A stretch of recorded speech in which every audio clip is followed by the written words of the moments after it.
Before you book Brilliant Lady, the itinerary is only half the question. Alaska, the Caribbean, Mexico, or another Virgin Voyages route will change the scenery, but Brilliant Lady changes the cruise itself. There's no traditional main dining room, no standard buffet, no kids on board, and no giant central atrium acting as the heart of the ship. So the real question is not just where Brilliant Lady is going, it's whether you want to cruise this way.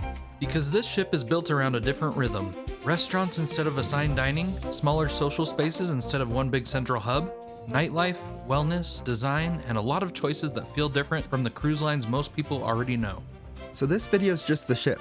No port days, no day-by-day itinerary, just Brilliant Lady itself. The layout, the dining, the galley, the casual food, the outdoor decks, the entertainment spaces, the cabin, and what we'd understand before booking.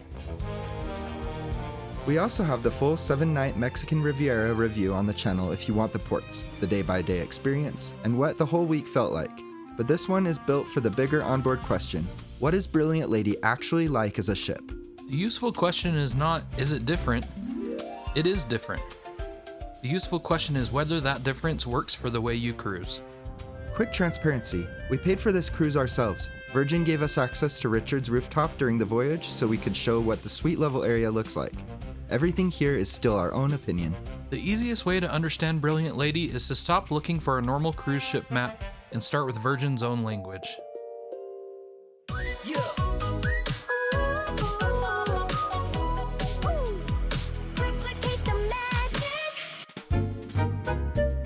The first thing to know is that Virgin kind of speaks its own language.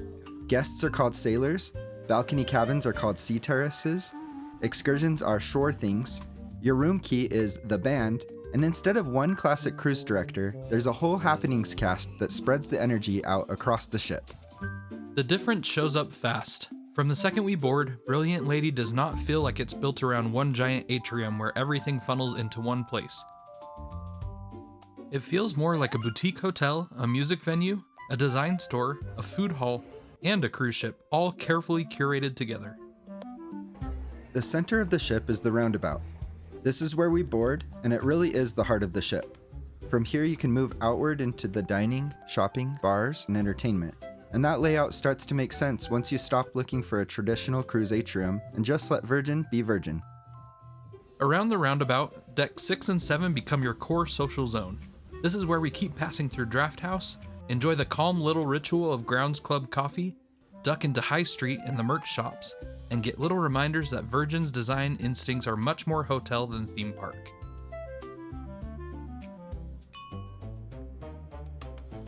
Virgin describes High Street as its floating version of a luxury shopping street, and Brilliant Lady's retail mix expands that with new brands and the first Clarins boutique at sea.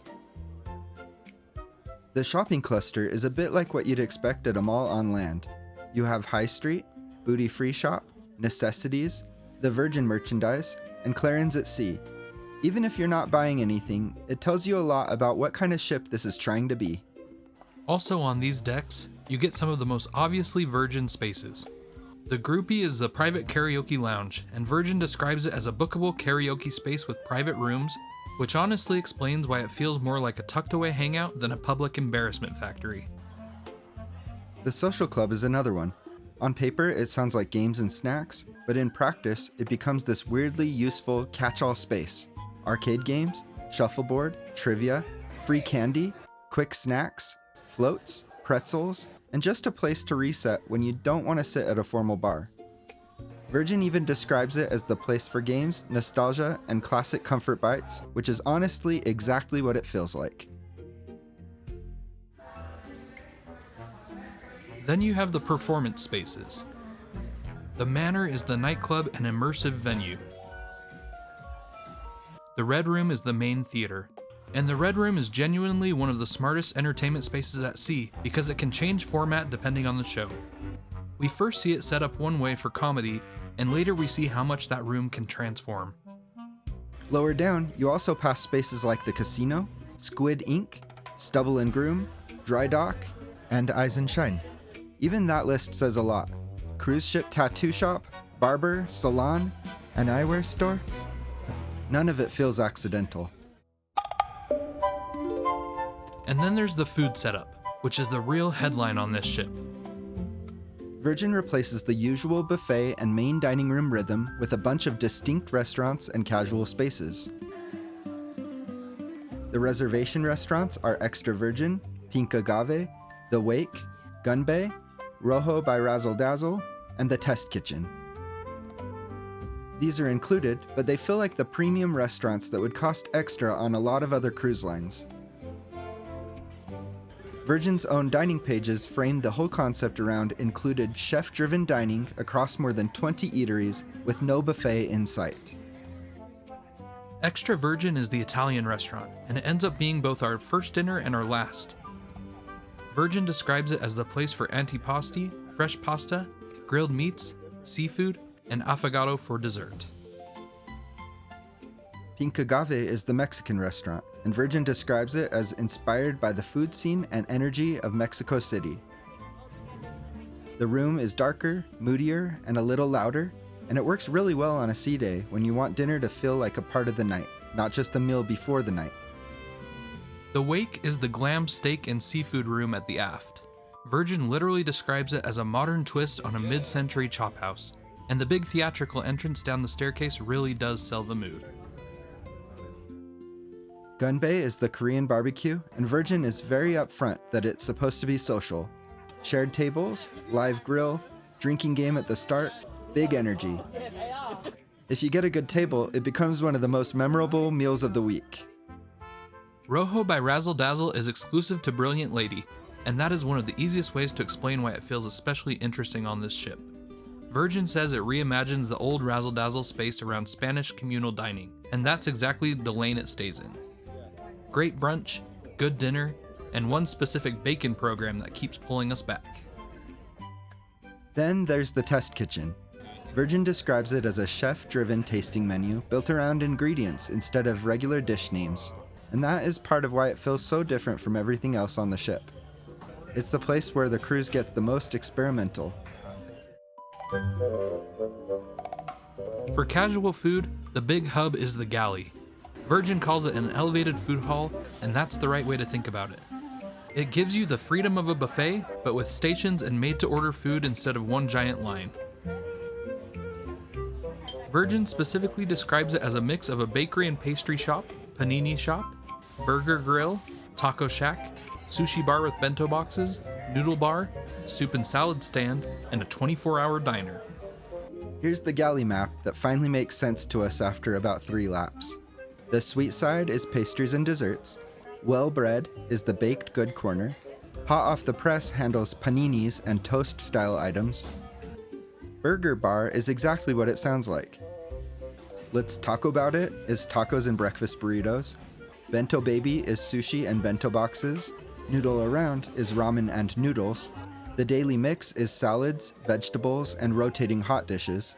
Diner and Dash covers the 24-hour diner energy.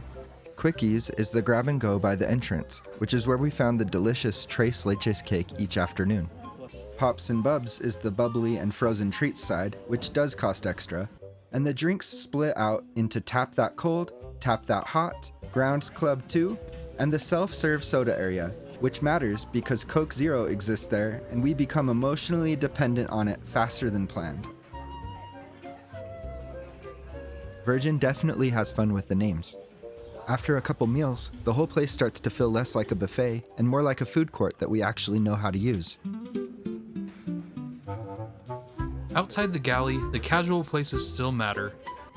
The pizza place becomes a recurring character all week. Virgin describes it as made-to-order pizza where you can customize everything from the dough to the toppings. And it really does become our default quick meal when we want something easy and reliable. The dock and dock house sit at the back of the ship and work as both food spaces and reset spaces. Virgin describes them as Mediterranean-inspired, and that tracks. They are the places where you slow down a little. Pita, dips, skewers, softer music, good wake views. The Social Club Diner handles fairground snacks and comfort food. Lick Me Tell Ice Cream is the included gelato and sorbet stop. There are ship-made flavors with vegan options. The Sun Club Cafe is the hidden one. Virgin calls it Hawaiian Asian inspired bites in a tucked away setting. It's a little too tucked away, so it's easy to miss. Then up top, the ship opens up. Deck 15 is the pool zone with the tune-up, B complex, gym and tonic, the galley, and aquatic club. Deck 16 is where the ship gets more playful, with the athletic club, the net, training camp, the sports area, cabanas, sun club, and more hot tubs. Deck 17 gives you the runway and the perch. Virgin's wellness pages do a good job of explaining why these areas feel different. The runway is their signature bright red jogging track, about 255 meters around. B complex is the main fitness complex with build, burn, bike, and balance spaces. Redemption Spa includes the mudroom, salt room, sauna, steam room, hot and cold plunge pools, and the heated marble hammam benches. And the perch is that quieter outdoor deck where yoga and calm are more the point than the spectacle. The athletic club is probably the most instantly recognizable outdoor zone because it looks playful on purpose. Oversized daybeds, swings, seesaws, the boxing ring, the net, and all this open air space that lets you decide whether the ship feels energetic or peaceful. That ends up being one of the biggest surprises of the whole week. Virgin can absolutely throw a party, but the ship is also built with enough separate corners that it never traps you inside one mood. And finally, the cabin. We're in a lock-it-in C-rate terrace with a partially obstructed view. Ours is one of the slightly smaller balcony setups because of the lifeboat position. So we get the hammock, but not the extra chairs you see on some of the standard sea terraces. It's a very good room for this cruise, but next time we'd probably choose a standard balcony. The room is one of the most Virgin parts of Virgin Voyages. There's a tablet for the TV, lighting, temperature, curtains, and room controls. Virgin's cabin pages and FAQs confirm that every cabin has tablet-controlled TV and room systems, plus on-demand entertainment. The mood presets are part of the fun too. Hangover, Get It On, Photo Shoot, Find Your Zen, and Pumped Up. They're silly in a very committed way, but they also make the room feel different from every other cruise cabin we've had. The curtains open automatically. The lights fade on when we come back into the room. The tablet is full of complimentary on-demand movies and shows, and all of that together makes the cabin feel less like a normal stateroom and more like a tiny futuristic hotel room that somehow has a hammock hanging over the Pacific. After walking through the ship, the main thing we'd take from Brilliant Lady is that it's not trying to be a slightly newer version of a traditional cruise ship. It's fully its own thing. And for us, that really worked.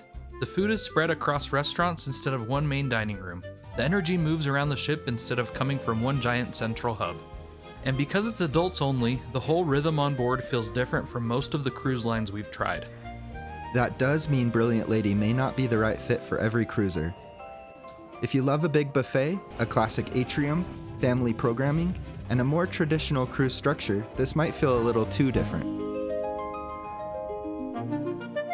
But if you want flexible dining, strong casual food, playful design, adult-only spaces, and a ship that can feel lively without making every corner loud all day, Brilliant Lady makes a lot of sense.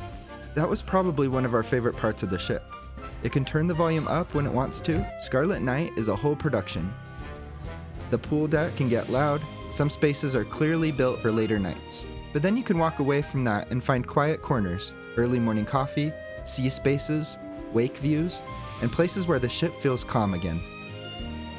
That's why the ship matters whether you're looking at Alaska, the Caribbean, Mexico, or another Virgin Voyages route. The itinerary changes how you use Brilliant Lady. Warm weather sailings probably make the outdoor decks, the dock, and the casual food feel even more central. Cooler routes would make the restaurants, indoor spaces, spa, and cabin choice matter more. So would we book Brilliant Lady again based on the ship itself? Absolutely. We loved the ship. And now that we understand it better, we'd go in knowing a few things. We'd pay closer attention to the exact sea terrace category, we'd make more time for brunch, And we'd think about the itinerary when deciding how much the balcony, spa, and outdoor spaces matter. But the ship itself? Yes, this one worked for us. It felt different in a way that actually made the week feel more interesting. Not different just to be different. If you're deciding on Brilliant Lady, tell us which route you're looking at. Alaska, the Caribbean, Mexico, or something else. That changes how we'd think about the ship. And if you want more cruise reviews that focus on how the trip actually works, not just what the ship looks like, subscribe before you're sailing. If you want the full version of our Brilliant Lady cruise, we'll put our 7-night Mexican Riviera review on screen now. That one has the day-by-day experience, the ports, the food, and what the whole week felt like once we were actually living on the ship. Thanks for watching. We'll see you in the next one.